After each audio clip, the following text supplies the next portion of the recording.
Olá, mais uma vez juntos para uma nova reflexão.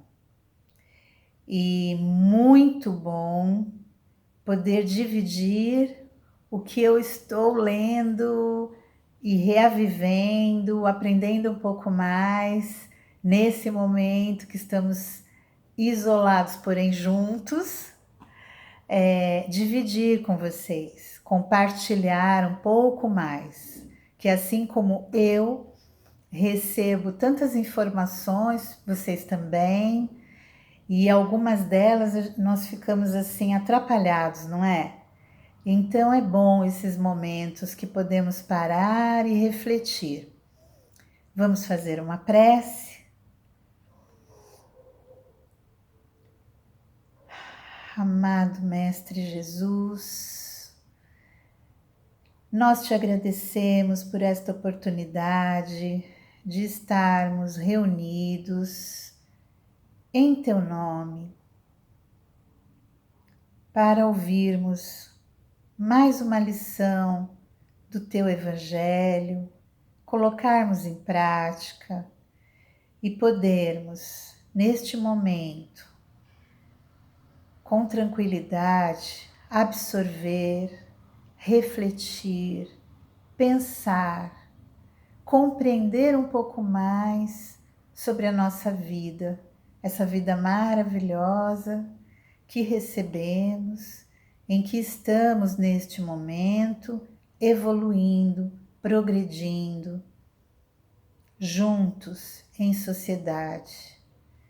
Te agradecemos por tudo, pela nossa saúde, por tudo que recebemos até o dia de hoje, pelos nossos lares, nossa família, nosso trabalho, e que todos nós, nesta corrente do bem, possamos receber de coração aberto todos os necessários ensinamentos. E assim te damos graças para darmos início a essa pequena reflexão de hoje. Graças a Deus, graças a Jesus. Que assim seja. Eu sempre tenho que partir de alguma leitura. Na verdade, eu fiz muitas leituras, né? Lembrei muito do nosso querido Florencio, nos nossos estudos de quarta-feira, com as miscelâneas espíritas, né? E mais ou menos essa reflexão é uma miscelânea espírita que começou com o Livro dos Espíritos e daí fui abrindo textos que casavam com essas ideias, né? Eu vou ler a questão 964, de onde tudo começou, tá? Deus tem a necessidade de se ocupar com cada um de nossos atos para nos recompensar ou punir. A maioria desses atos não são insignificantes para Ele. Através de suas leis, Deus regula todas as ações do homem. Se ele as viola, a culpa é dele. Quando alguém comete um excesso qualquer, Deus não pronuncia contra essa pessoa um julgamento dizendo-lhe, por exemplo, você foi gulosa, vou puni-la. Entretanto, ele traçou um limite às doenças e muitas vezes a própria morte são as consequências dos excessos cometidos. Aí está a punição, que nada mais é do que o resultado da infração que o homem comete contra as leis de Deus. O mesmo acontece com todas as coisas, né? E na explicação do autor, né, que vem depois no comentário de Kardec, que vem após essa questão, eu não vou ler o comentário todo, mas eu grifei um trechinho que diz assim: quando o homem sofre as consequências dessa violação, é somente ele mesmo que deve se queixar. Sendo assim, podemos concluir que ele é o responsável direto por sua felicidade ou infelicidade futura, né? E isso me veio fazer refletir sobre questões que nós estamos vendo nos estudos de quarta-feira, os textos conforme eu fui lendo, nossa, mas tudo tem a ver e tudo se complementava, né? E aí eu percebi que existe uma distância muito grande no nosso entendimento teórico, né, e as nossas emoções. É uma distância gigantesca. O nosso conhecimento, ele ainda é muito pequeno diante de tanto mistério. A nossa maturidade moral ainda não nos permite ver, não nos permite, a vaidade, a nossa imaturidade moral ainda não nos permite ver de modo mais ampliado que somos imortais. Nós sabemos disso, mas quando nos deparamos com as dificuldades, nós nos esquecemos disso. E muitas vezes nos questionamos, mas qual é a finalidade da morte, afinal? Né? E para onde iremos? Para onde iremos? E a maioria de nós, sempre brincando ou não, claro que nós queremos ir para uma bela colônia espiritual, é isso que nós almejamos. Por isso estamos nos esforçando, estudamos, né? Praticamos tantas coisas bacanas, amamos o próximo, quer dizer, acreditamos que fazemos tudo isso. Mas será que nós fazemos mesmo tudo isso, né? Allan Kardec, com o livro O Céu e o Inferno, ele elaborou perguntas, né, com o intento de mostrar que nossa transformação moral precisa começar agora, nesta vida, agora, aqui e agora, porque nós estamos trabalhando para o nosso desencarne. Nós estamos trabalhando a duração do nosso sofrimento.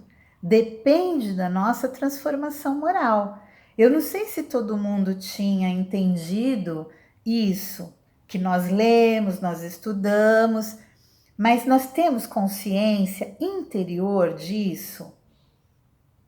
Será que nós entendemos que tudo que estamos fazendo agora, resolvendo agora, nos melhorando agora, que a cada ato, a cada dia, nós estamos organizando a nossa bagagem que vamos levar?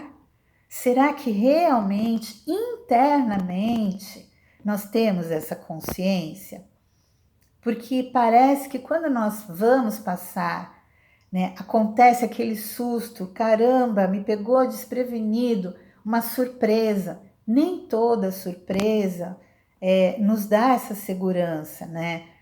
Muitas nós vencemos, quer dizer, acreditamos que sim. Outras nós ficamos assustados e o medo toma conta, a revolta toma conta também, né? Em determinados momentos, porque nós estamos nesse mundo de provas e expiações, sabemos disso, né? A nossa vaidade moral, ela não nos permite admitir nossos erros. E isso impede retificá-los. Nós ainda tentamos mostrar que o erro é do outro. Alguém falhou, não fui eu. E isso é a nossa vaidade. E veja só, por causa dela, fica difícil a gente reparar. A gente acredita que entendendo onde erramos, tá, já entendi, não vou repetir. Será que só isso basta? Saber e não repetir? Será que só isso é suficiente? Então, quando nós entendemos que erramos, normalmente, antes do arrependimento vem a culpa. E a culpa não nos ajuda em nada, ela só atrapalha, né? A culpa só atrapalha. Porém, ela vem na mesma medida da dureza da nossa alma, né? Porque quando você entende que errou, assumiu esse erro, você fica bravo, você fica chateado, revoltado, até você compreender e começar a trabalhar essa mudança. Quando a culpa dá lugar ao arrependimento, nós podemos ver o outro lado da situação, porque vai nos aparecer uma coragem, vem uma força, né? A resignação, ela vem porque você se arrependeu e você quer reparar o erro. Os nossos passos, eles são lentos até isso acontecer. Isso não acontece de uma hora para outra. E a gente começa a olhar para o nosso entorno. Eu errei, eu preciso pedir perdão, eu preciso me perdoar. E você então pensa assim: eu vou mudar, eu vou mudar. E nós realmente muitas vezes conseguimos. Inclusive, muitos de nós já imediatamente, quando percebe, já muda. Mas a vida traz outras situações, né?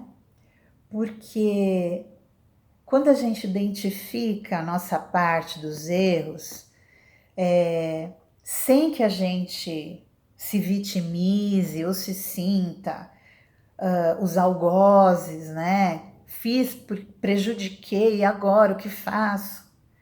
Quando você se arrepende de verdade, os espíritos explicam que isso ainda não nos reabilita. Eles esclarecem que isso não nos reabilita nem diante de nós e nem diante dos outros.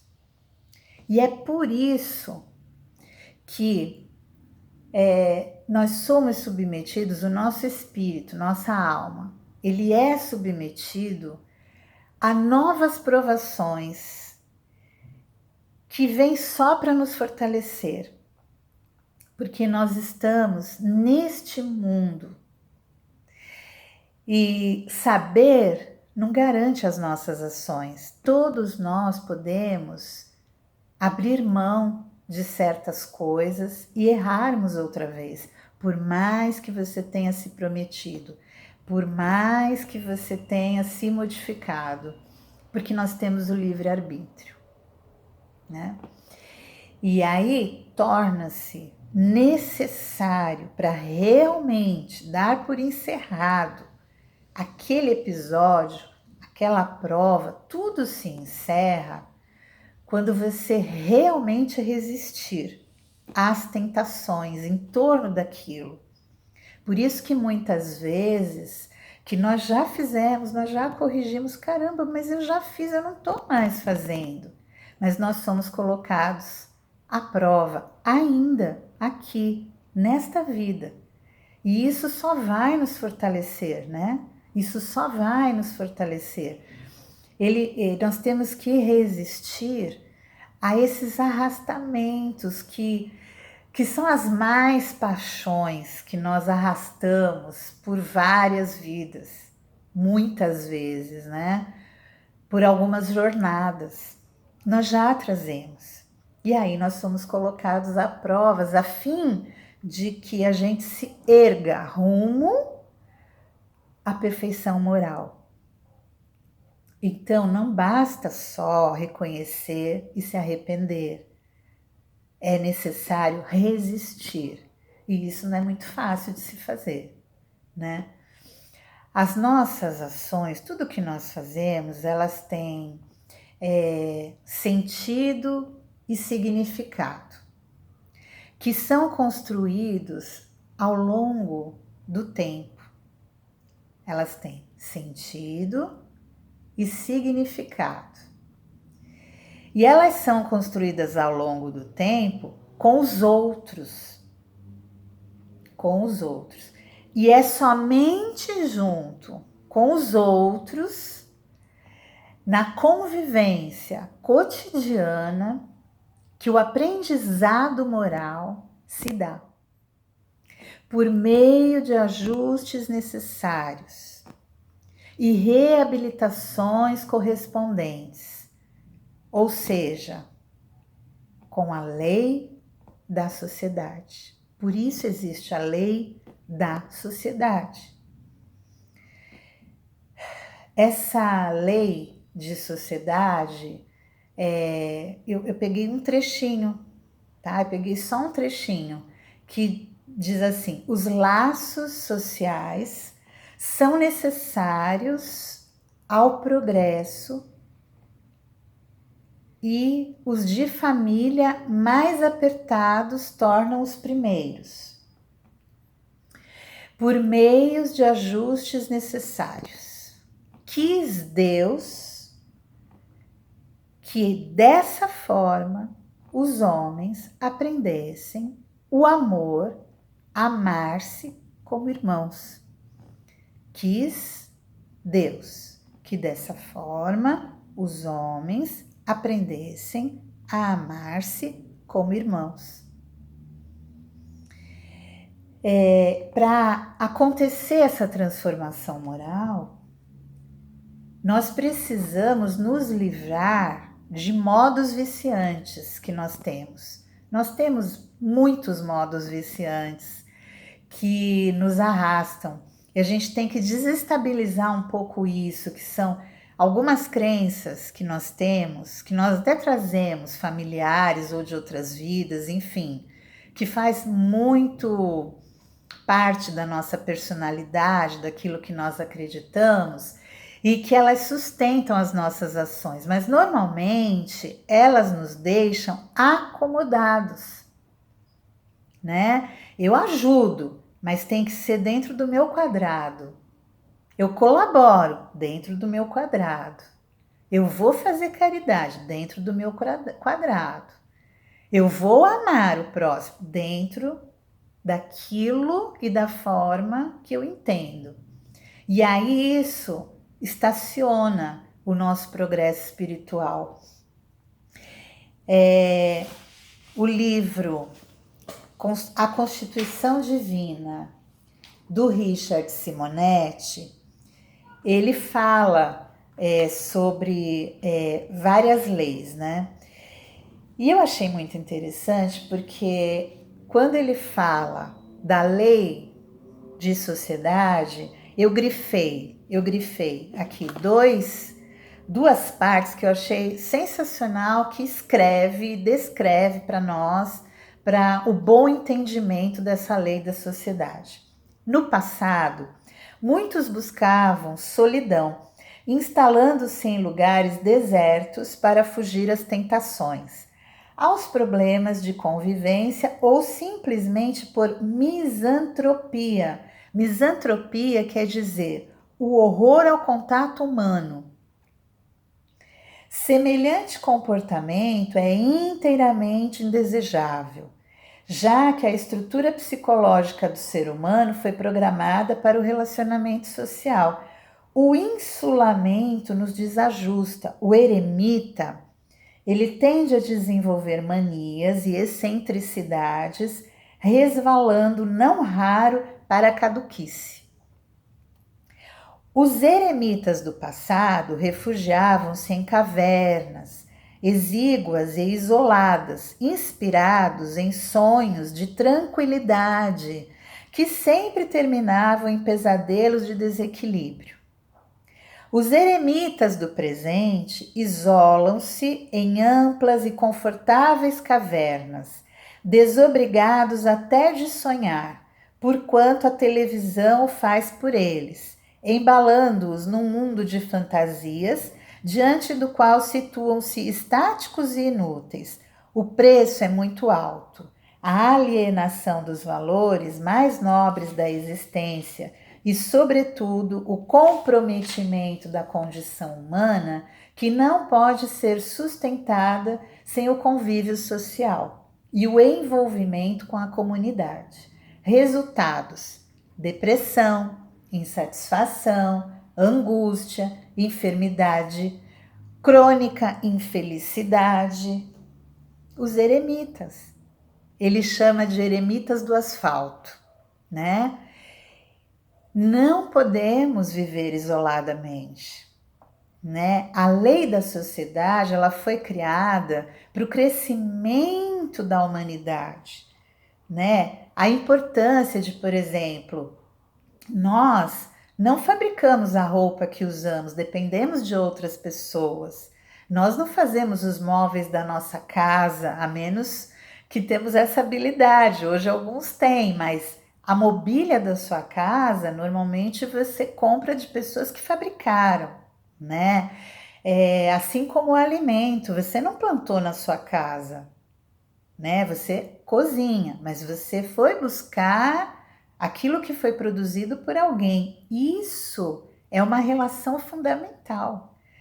E muitas pessoas hoje sofrem com esse isolamento, porque para não sofrer, ela se isola, né? Ela se isola dentro de casa, não quer sair de casa, não quer contato com os familiares mais distantes, não quer contato com ninguém, porque as pessoas lhe trazem tristeza, né? Ansiedade, nervosismo, e ela se isola, e com isso ela se adoenta, né? É aí que vem os grandes males dessa consciência.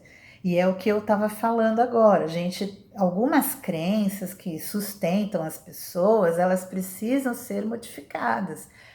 Emmanuel, no livro Vinha de Luz, no prefácio, eu não sei se eu vou saber falar, mas é um trecho que me fez também trazer isso à tona, né? Aquele homem que já se entediou de substâncias deterioradoras, da experiência transitória, né? Ele se cansou, ele está entediado da vida dele. Ele pede a luz da sabedoria. Pede a luz da sabedoria, né? E Emmanuel fala, pede. Depois ele fala, pede a luz da sabedoria. Que sabedoria é essa, né? Que sabedoria. E aí eu fui lendo e foi caindo assim, eu abria, algum texto falava e eu falei, nossa, isso é fundamental. Reflexões que eu não tinha parado para pensar. Eu tento seguir tudo aquilo que nós estamos estudando, aprendendo, e junto com os nossos amigos espirituais, nossos amigos dos grupos de trabalho, dos grupos de estudo, claro que nós estamos evoluindo, mas muitas coisas, quando você para e pensa nu e cru, sabe, te traz novas maneiras, né, de pensar e de entendimento. Isso me fascina. É isso que essa doutrina maravilhosa traz, essa questão da gente logicar, que é o que estamos fazendo agora aqui, né, juntos. Na maioria das vezes, quando nós pedimos, é através do sofrimento. Devido ao nosso estágio evolutivo neste mundo, né? nesta vida agora. É inevitável que as dores nos transformem. E isso eu vivi. Então eu falo com todo o meu coração. A dor realmente te transforma. Porque são elas que nos colocam no chão.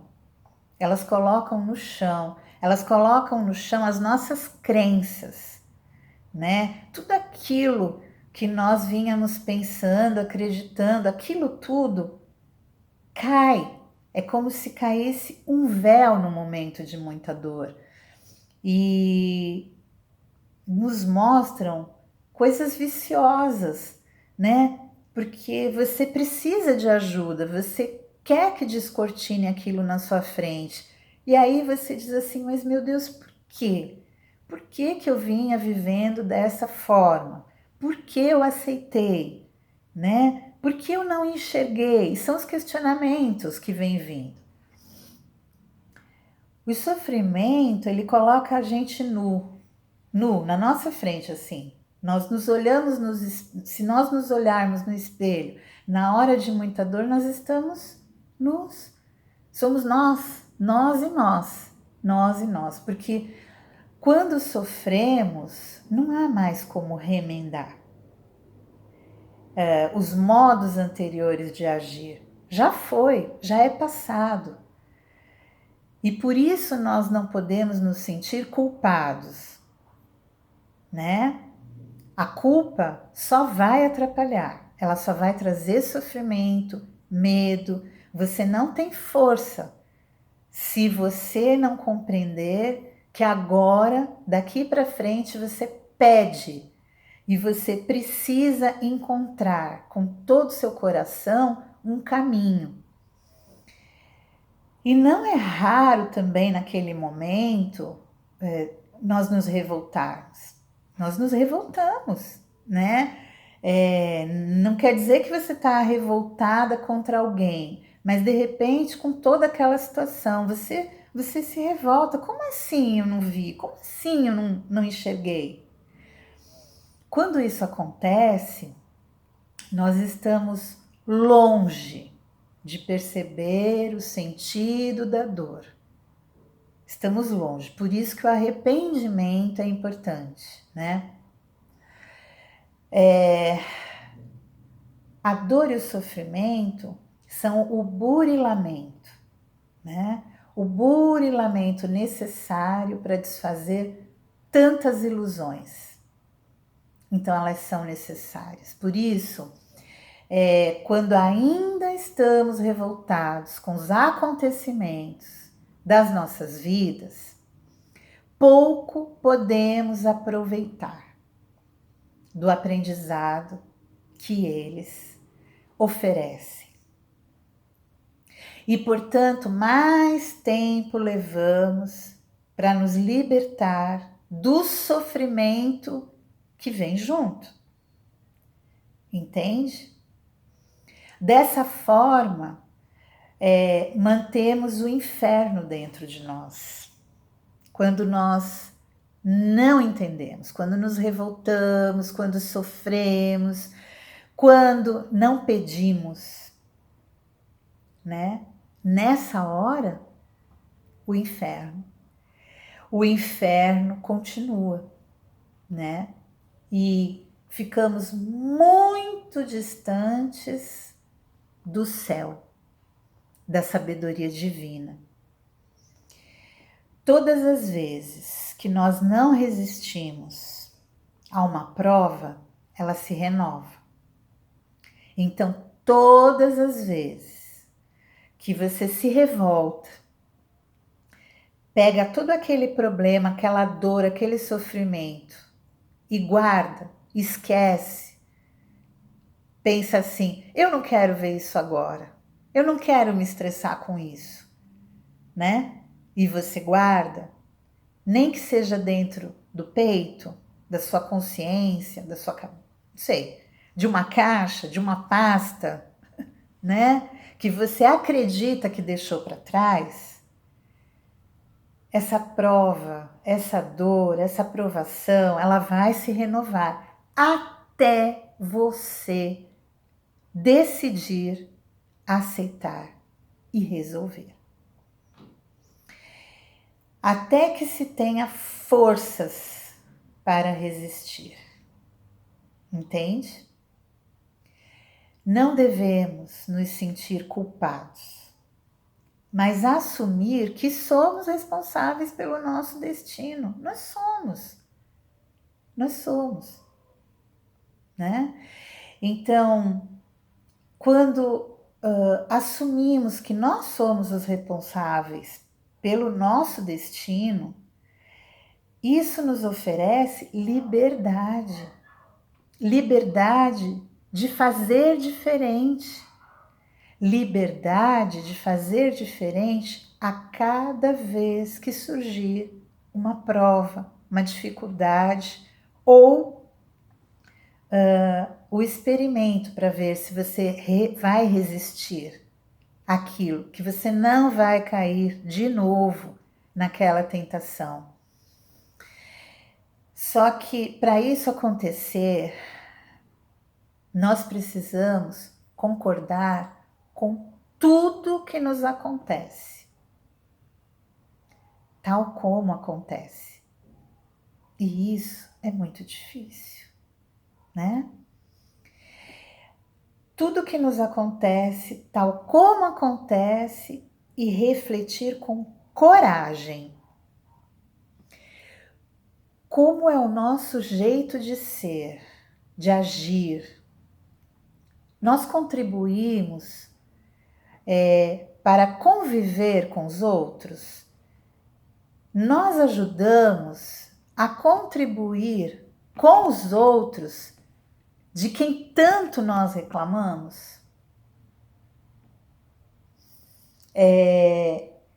Eu anotei aqui em alguma folhinha que eu não podia esquecer de falar, né, de um dos maiores reverenciados teólogos do cristianismo, que é Santo Agostinho, que ele deixou eternizado uma lição de sabedoria cada vez mais útil nos dias de hoje, né?